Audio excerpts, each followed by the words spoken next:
ಮಹದಾಯಿ ಕುರಿತ ಗೋವಾ ಸಿಎಂ ಅವರು ಮಾತನಾಡಿರುವ ಹೇಳಿಕೆ ರಾಜಕೀಯವಾಗಿದೆ ಹೀಗಂತ ಶಾಸಕ ಅರವಿಂದ್ ಬೆಲ್ಲದ ಹೇಳಿದ್ರು. ಹೌದು, ಹುಬ್ಬಳ್ಳಿ ನಗರದಲ್ಲಿ ಮಾತನಾಡಿದ ಅವರು ಸೋನಿಯಾ ಗಾಂಧಿ ಅವರು ಈ ಹಿಂದೆ ಹನಿ ನೀರು ಕೊಡಲ್ಲ ಅಂತ ಹೇಳಿದ್ರು. ನಾವು ನೀಡೋ ದಾಖಲಾತಿಗಳ ಮೇಲೆ ಯೋಜನೆಗೆ ಅನುಮತಿ ನಿರ್ಧಾರವಾಗುತ್ತದೆ. ರಾಜಕೀಯ ಹೇಳಿಕೆಯಿಂದ ಏನೂ ಆಗಲ್ಲ. ಸಿಎಂ ರಾಜಕೀಯ ಮಾಡಬಾರದು. ಅದನ್ನು ಬಿಟ್ಟು ಏನು ದಾಖಲಾತಿ ನೀಡಬೇಕೋ ದಾಖಲಾತಿಗಳನ್ನ ನೀಡೋ ಕೆಲಸ ಮಾಡಬೇಕು. ರಾಜ್ಯ ಸರ್ಕಾರಕ್ಕೆ ಈ ಯೋಜನೆ ಬಗ್ಗೆ ಬದ್ಧತೆ ಇಲ್ಲ. ಕಾಂಗ್ರೆಸ್ ಸರ್ಕಾರ ಬಂದ ಮೇಲೆ ಮಹದಾಯಿ ಬಗ್ಗೆ ಯಾವುದೇ ಪ್ರಗತಿಯಾಗಿಲ್ಲ ಎಂದು ಆರೋಪಿಸಿದ್ರು. ಇನ್ನು ಸಿಎಂ ಸಿದ್ದರಾಮಯ್ಯ ಮತ್ತು ಡಿಕೆ ಶಿವಕುಮಾರ್ ನಡುವೆ ಕುರ್ಚಿ ಫೈಟ್ ವಿಚಾರವಾಗಿ ಪ್ರತಿಕ್ರಿಯಿಸಿ, ಕುರ್ಚಿಗಾಗಿ ಸಿಎಂ ಹಾಗೂ ಡಿಸಿಎಂ ನಡುವೆ ಹೋರಾಟ ನಡೆದಿದೆ. ರಾಜ್ಯದಲ್ಲಿ ರಾಜಕೀಯ ಕ್ರಾಂತಿ ಅಂತೂ ಆಗುತ್ತದೆ, ಆದ್ರೆ ಯಾವಾಗ ಆಗುತ್ತದೆ ಅಂತ ನೋಡ್ಬೇಕು. ಆ ಕುರ್ಚಿ ಮೇಲೆ ಯಾರು ಬಂದು ಕೂರ್ತಾರೋ ನೋಡ್ಬೇಕು ಅಂದ್ರು. ಇನ್ನು ಇದೇ ವೇಳೆ ರಾಹುಲ್ ಗಾಂಧಿ ಅವರು ಕಳ್ಳ ವೋಟಿಂಗ್ ಆರೋಪಕ್ಕೆ ಪ್ರತಿಕ್ರಿಯೆ ನೀಡಿದ ಅವರು, ರಾಹುಲ್ ಗಾಂಧಿ ಇನ್ನೋಸೆಂಟ್ ವ್ಯಕ್ತಿ, ಯಾರಾದ್ರೂ ಹೇಳಿದ್ರೆ ಅದನ್ನೇ ನಂಬ್ತಾರೆ. ಅವರ ಹೇಳಿಕೆಯನ್ನ ಯಾರು ಗಂಭೀರವಾಗಿ ಪರಿಗಣಿಸಬಾರದು. ರಾಹುಲ್ ಗಾಂಧಿ ಪ್ರಧಾನ ಮಂತ್ರಿ ಆಗ್ತಾರೆ ಅನ್ನೋದು ಒಂದು ಜೋಕ್ ಎಂದು ಹೇಳಿದ್ರು. ರಾಜಕೀಯ ಹೇಳಿಕೆಯನ್ನು ಅವರ ಗೋವಾ ಮುಖ್ಯಮಂತ್ರಿಗಳೇ ಕೊಟ್ಟಿದ್ದಾರೆ ತಮ್ಮ ಅಸೆಂಬ್ಲಿಯಲ್ಲಿ. ಎಲ್ಲ ನಮ್ಮ ಕಾನ್ಫಿಡೆನ್ಸ್ ಐತಿ, ಕೇಂದ್ರ ಸರ್ಕಾರ ನಮ್ಮ ಪರವಾಗಿ ಮಾಡ್ತೈತೆ ಅಂತ ಹೇಳ್ತಾರೆ. ಅದಕ್ಕೆ ಯಾಕೆ ಇಷ್ಟು ಸೀರಿಯಸ್ ಆಗಿ ತೊಗೊಳ್ದೈತಿ? ಡಿಸಿಷನ್ ಆಗೋದೈತಲ್ಲ, ಅವಾಗ ಹಿಂದೆ ಸೋನಿಯಾ ಗಾಂಧಿ ಹೇಳಿದರು, ನಾವು ಕರ್ನಾಟಕಕ್ಕೆ ಒಂದೋ ಹನಿ ನೀರು ಕೊಡೋದಿಲ್ಲ ಅಂಥೇಳಿ. ಸೋನಿಯಾ ಗಾಂಧಿ ಹೇಳ್ದಂಗೆ ಆಕೈತಾ? ಆಗೋದಿಲ್ಲ. ಈಗ ಗೋವಾ ಸಿ ಎಮ್ ಅವ್ರು ಹೇಳ್ದಂಗೆ ಆಗುತ್ತಾ? ಆಗೋದಿಲ್ಲ. ಇದೇನು ಆಗೋದಿದ್ದರೂ ನಾವು ಪೇಪರ್ಸ್ ಏನು ಅಲ್ಲೇ ಇಡ್ತೀವಿ, ನಮ್ಮ ಕಾಗದ ಪತ್ರ ಏನಲ್ಲಿ ದಾಖಲಾತಿ ಏನು ಕೊಡ್ತೀವಿ, ಅದ್ರ ಮೇಲೆ ಡಿಸಿಷನ್ ಮಾಡೋದು ಆಕೈತಿ. ಸೊ ಹಂಗಾಗಿ ನಾನು ಮುಖ್ಯಮಂತ್ರಿಗಳಿಗೆ ಉಪಮುಖ್ಯಮಂತ್ರಿಗಳಿಗೆ ವಿನಂತಿ ಮಾಡ್ಕೊತೀನಿ, ಆ ಕೆಲಸ ನೀವು ಬೇಗನೆ ಮಾಡಿರಿ. ನಿಮ್ಮ ರಾಜಕಾರಣ ಮಾಡೋದು ಬಿಟ್ಟು ಆ ಕೆಲಸ ಲಘುನ ಮಾಡಿರಿ. ಅವಾಗ ಇದಕ್ಕೆ ತನ್ನಿಂತಾನ ಬಗೆಹರಿತೈತಿ. ಅದನ್ನು ಫಾಲೋಅಪ್ ಮಾಡೋದು ಬಿಟ್ಟು ಸುಳ್ಳು ಅಲ್ಲಿ ಯಾರೋ ಒಬ್ರು ಏನೋ ಸ್ಟೇಟ್ಮೆಂಟ್ ಕೊಟ್ಟಂತೇಳಿ ಅಷ್ಟಾಗಿ ಸೀರಿಯಸ್ ಆಗಿ ಎಬ್ಸುವಂಥ ವಿಷಯ ಏನು ಅವಶ್ಯಕತೆ ಐತಿ?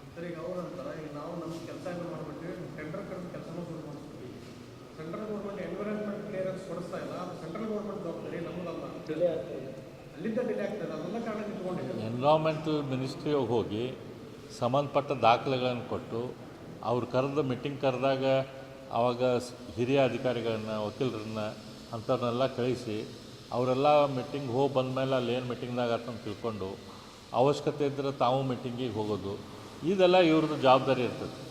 ಅದೇನು ಅಲ್ಲಿ ಯಾರು ಮೀಟಿಂಗ್ ಹೋಗ್ತಾರೆ ಅಂತ ಗೊತ್ತಿರೋದಿಲ್ಲ, ಅಲ್ಲೇನು ಪೇಪರ್ ಒಯ್ದಾರಂತ ಗೊತ್ತಿರೋದಿಲ್ಲ, ಅದು ಕೆಲಸ ಫಾಲೋಅಪ್ ಆಗೋದಿಲ್ಲ.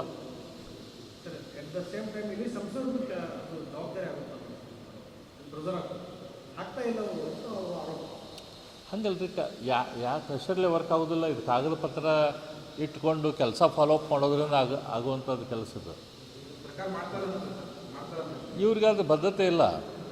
ನಮ್ಮ ಸರ್ಕಾರ ಇದ್ದಾಗ ಅವಾಗ ಎಷ್ಟು 108 ಅಡೆತಡೆ ಇದ್ದು ಅವನ್ನೆಲ್ಲ ಹೊಡೆದು ಹಾಕಿ ನಮ್ಮ ಬೊಮ್ಮಾಯಿಯವರು, ಈಶ್ವರಪ್ಪ ಅದು ಎಲ್ಲ ಅವಾಗ ಕೆಲಸ ಮಾಡಿದ್ರು. ಇವ್ರು ಬಂದ ಮೇಲೆ ಏನು ಪ್ರೋಗ್ರೆಸ್ ಆಗೈತಿ? ಒಂದು ಅಫಿಡವಿಟಲ್ಲಿ ಕೊಡೋದು ಬಿಟ್ಟು ನಾವು ಗಾಡಿ ಕಟ್ತೇವೆ ಅಂಥೇಳಿ ಇವ್ರೇನು ಕಾಂಗ್ರೆಸ್ದವ್ರು ಅಫಿಡವಿಟ್ ಕೊಟ್ಟು ಗಾಡಿ ಕಟ್ಟಿದ್ರು, ಅದನ್ನು ಬಿಟ್ಟು ಮತ್ತೇನೂ ಮಾಡಿಲ್ಲ.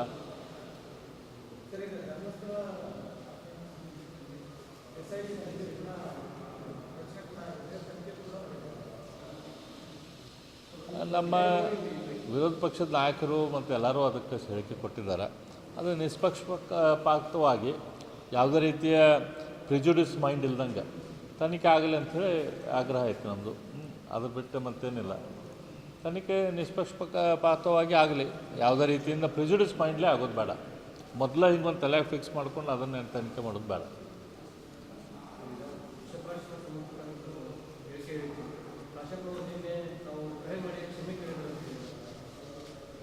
ನೋಡಿರಿ, ನಾನು ಇದು ನಮ್ಮ ಜಯಮೃತ್ಯುಂಜಯ ಸ್ವಾಮೀಜಿಯವ್ರ ವಿಷಯ ಮತ್ತು ಸಮಾಜದ ವಿಷಯ ನಾವು ಟಿ ವಿ ಮುಂದೆ, ಪೇಪರ್ ಮುಂದೆ ಮಾತಾಡೋದು ಬೇಡ. ಇದ್ರ ಮೂಲಕ ನಾವು ಡಿಸ್ಕಷನ್ ಮಾಡೋದು ಬೇಡ ಅಂತ ನಾನು ಡಿಸಿಷನ್ ಮಾಡಿದೆ.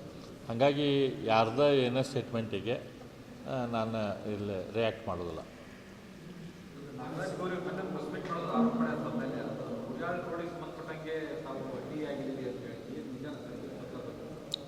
ನಮ್ಮ ಸರ್ಕಾರ ಇದ್ದಾಗ ನಾ ಆ ರಸ್ತೆಗೆ ದುಡ್ಡು ಸ್ಯಾಂಕ್ಷನ್ ಮಾಡಿಸಿದ್ದೆ. ಯಾಕಂದ್ರೆ ಅದು ರಸ್ತೆ ಭಾಳ ಕೆಟ್ಟೈತೆ, ಅದು ಗುಡ್ಯಾಳದ ರಸ್ತೆ. ಹಂಗಾಗಿ ಅದು ಸ್ಯಾಂಕ್ಷನ್ ಟೆಂಡರ್ ಕೂಡ ಆಗಿತ್ತು. ಆದರೆ ಆಮೇಲೆ ನಮ್ಮ ಸರ್ಕಾರ ಹೋತು, ಕಾಂಗ್ರೆಸ್ ಸರ್ಕಾರ ಬಂತು. ಕಾಂಗ್ರೆಸ್ ಸರ್ಕಾರ ಬಂದ ಮೇಲೆ ಟೆಂಡರ್ ಆಗಿದ್ದಂಥ ಸ್ವಲ್ಪ ಕೆಲಸಗಳನ್ನು ಅವರು ಕ್ಯಾನ್ಸಲ್ ಮಾಡಿದ್ದರು. ನನ್ನ ಕ್ಷೇತ್ರದಲ್ಲಿ ಕೂಡ ಕ್ಯಾನ್ಸಲ್ ಆಗಿತ್ತು, ಇಡೀ ರಾಜ್ಯದಲ್ಲಿ ಆಗಿದ್ದು. ಅಂಥದ್ದೈತಲ್ಲ ಕೆಲಸ ನಾನು ಮತ್ತೆ ಫಾಲೋಅಪ್ ಮಾಡಿ ಮತ್ತು ಅವು ರೀಟೆಂಡರ್ ಆಗುವಂಗೆ ಮಾಡಿದ್ವಿ.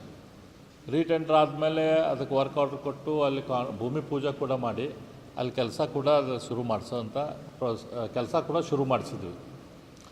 ಅಂಥ ಟೈಮ್ದಲ್ಲಿ ಅದೇ ರಸ್ತೆಗೆ ಮತ್ತು ಇನ್ನೊಂದು ಸರ್ಕಾರದಿಂದ ಇನ್ನೊಂದು ದುಡ್ಡು ಸ್ಯಾಂಕ್ಷನ್ ಆಗಿ ಬಂತು. ನಾನೇನಂತ ಹೇಳಿ ವಿನಂತಿ ಮಾಡ್ಕೊಂಡಂದ್ರೆ ಅದ ವಾರ್ಡ್ದಾಗ ಕೆಲಸ ಮಾಡೋಣ, ಆದರೆ ಅಲ್ಲೇನು ಕೆಲಸ ಆಗತ್ತೈತಿ ಅದೇ ರಸ್ತೆ ಮೇಲೆ ಕೆಲಸ ಆಗೋದು ಬೇಡ. ಈಗ ನೀವೇ ಹೇಳ್ತೀರಿ ಆಗಿದ್ದ ಕೆಲಸದ ಮೇಲೆ ಇನ್ನೊಂದು ಅಲ್ಲಿ ಕೆಲಸ ಆಗೈತೆ ಅಂತಂದ್ರೆ ಅಲ್ಲಿ ಭ್ರಷ್ಟಾಚಾರ ಆಗೈತೆ ಅಂಥೇಳಿ ನೀವು ಹೇಳ್ತೀರಲ್ಲ. ರಾಜ್ಯ ಸರ್ಕಾರದ ದುಡ್ಡು ಆ ಸರಿಯಾಗಿ ದುಡ್ಡು ಖರ್ಚು ಮಾಡುವಂಥ ಜವಾಬ್ದಾರಿ ನಮ್ಮ ಮೇಲೆ ಇರ್ತೈತಿ. ಅಧಿಕಾರಿಗಳು ಐತಲ್ಲ ಅದೇ ರಸ್ತೆ ಮಾಡಿದಂಥ ರಸ್ತೆಗೆ ಇನ್ನೊಂದು ಟೆಂಡರ್ ಕರೀತಾರಂತಂದ್ರೆ ನೀವು ಮಾಡಿದ್ದು ತಪ್ಪು, ಕೆಲಸ ತಪ್ಪು, ಆ ರಸ್ತೆ ಎಲ್ಲಿ ಆಗತ್ತೈತಿ ಆ ಕೆಲಸ ಆ ರಸ್ತೆ ಬಿಟ್ಟು ಬೇರೆ ಕಡೆ ಟೆಂಡರ್ ಕರೀರಿ ಅಂತ ನಾ ಹೇಳೀನಿ.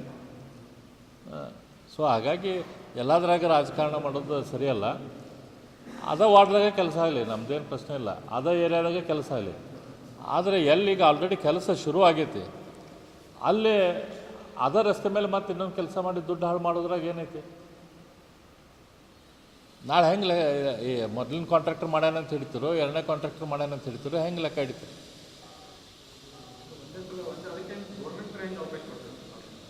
ಅದಕ್ಕೆ ನಾನು ಕೇಳಿದ್ದು ಗೌರ್ಮೆಂಟಿಗೆ. ಗೌರ್ಮೆಂಟಿಗೆ ಇವ್ರು ಟೆಂಡರ್ ಕರೀಕ್ಕಿಂತ ಮೊದಲನೇ ಇಂಜಿನಿಯರ್ಗಳಿಗೆ ನಾನು ಲೆಟ್ರ್ ಕೊಟ್ಟೆ, ಇಲ್ಲ ಆಲ್ರೆಡಿ ವರ್ಕ್ ಶುರು ಆಗತ್ತೈತಿ, ಅದು PWD ಇಲಾಖೆಯಿಂದನೇ, ಹಾಗಾಗಿ ಈ ಕೆಲಸ ಬಿಟ್ಟು ಬೇರೆ ಕಡೆ ನೀವು ಎಸ್ಟಿಮೇಷನ್ ಮಾಡಿರಿ ಅಂತೇಳಿ. ಅಷ್ಟಾಗಿಯೂ ಕೂಡ ಅದನ್ನು ಅವ್ರು ಮಾಡಿದ್ಮೇಲೆ ನಾನು ಹೇಳಿದ್ದೆ ಇದು ಮಾಡಿದ್ದು ನೀವು ತಪ್ಪಾಕೈತಿ, ಇಲ್ಲೇ ರೀಟೆಂಡರ್ ಮಾಡಿರಿ ಅಂಥೇಳಿ.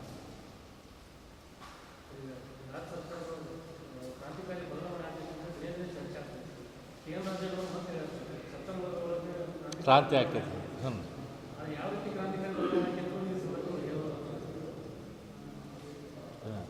ಈಗ ಐತಲ್ಲ ಎಲ್ಲರಿಗೂ ಇಡೀ ರಾಜ್ಯದಾಗ ಎಲ್ಲರಿಗೂ ಕಾಣ್ ಬರುವಂಥ ಸತ್ಯ ಇದು. DK ಶಿವಕುಮಾರು ಸಿದ್ದರಾಮಯ್ಯನವ್ರದ್ದು ಕುರ್ಚಿಗಾಗಿ ಏನು ಹೋರಾಟ ನಡೆದೈತಿ ಅದು ದೊಡ್ಡ ಪ್ರಮಾಣದ ಹೋರಾಟ ಇವತ್ತು ಹೊರಗೆ ಬಂದಿರ್ತದೆ. ಅದ್ರ ಮೂಲಕ ಸೆಪ್ಟೆಂಬರ್ದಾಗ ಕ್ರಾಂತಿ ಆಕೈತೋ, ನವಂಬರ್ದಾಗ ಕ್ರಾಂತಿ ಆಕೈತೋ, ಒಟ್ಟು ಕ್ರಾಂತಿ ಅಂತೂ ಆಕೈತಿ. ಅದ್ರ ಮೂಲಕ ಮುಖ್ಯಮಂತ್ರಿಗಳ ಸ್ಥಾನ ಪಲಟನೂ ಆಕೈತಿ. ಅದಕ್ಕೆ ಯಾರು ಬಂದು ಕೊಡ್ತಾರೋ ಏನಾಕೈತಿ ನಾವು ನೋಡ್ಬೇಕಷ್ಟೆ. ಅದಕ್ಕೇನು ಮಲ್ಲಿಕಾರ್ಜುನ್ ಖರ್ಗೆ ಅವ್ರು ಬರ್ತಾರೋ, ಪರಮೇಶ್ವರ್ ಅವರು ಬರ್ತಾರೋ, DK ಶಿವಕುಮಾರ್ ಅವರು ಬರ್ತಾರೋ, ಸತೀಶ್ ಜಾರಕಿಹೊಳಿ ಅವ್ರು ಬರ್ತಾರೋ, ಯಾರು ಬಂದಲ್ಲಿ ಕೊಡ್ತಾರೋ ನೋಡ್ಬೇಕು ನಾವು.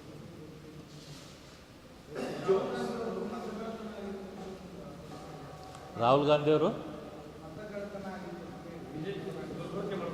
ಅಲ್ಲ ಪಾಪ ರಾಹುಲ್ ಗಾಂಧಿಯವರು ಮತಗಳತನ ಕರ್ನಾಟಕದಾಗ ಆಗುವಂಗಿದ್ರೆ ಕಾಂಗ್ರೆಸ್ ಸರ್ಕಾರ ಬಂದತ್ತಲ್ಲ ಇಲ್ಲಿ ಅವರು ಮತ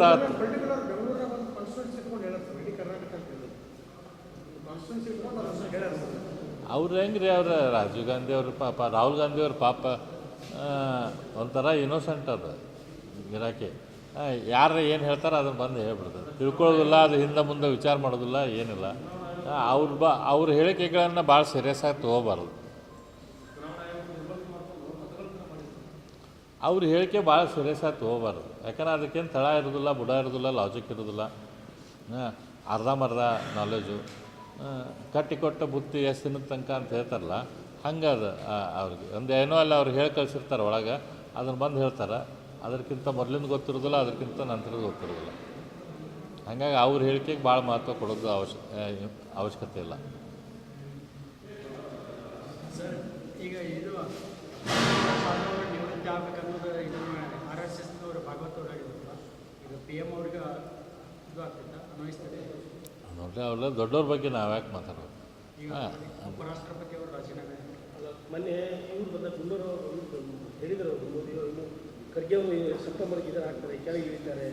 ಖರ್ಗೆ ಅವರು ಮೋದಿಯವರು ಕೆಳಗೆ ಇಳಿತಾರೆ, ಖರ್ಗೆ ಅವರು ಪ್ರಧಾನಮಂತ್ರಿ ಆಗ್ತಾರೆ. ರಾಹುಲ್ ಗಾಂಧಿ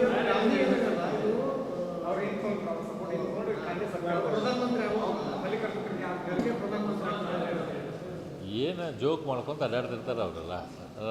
ರಾಹುಲ್ ಗಾಂಧಿ ಪ್ರಧಾನಮಂತ್ರಿ ಯಾಕೆ ಅಂತಂದ್ರೆ ಅದಕ್ಕಿಂತ ದೊಡ್ಡ ಜೋಕ್ ಏನೈತಿ? ಹಂಗೆ ಏನು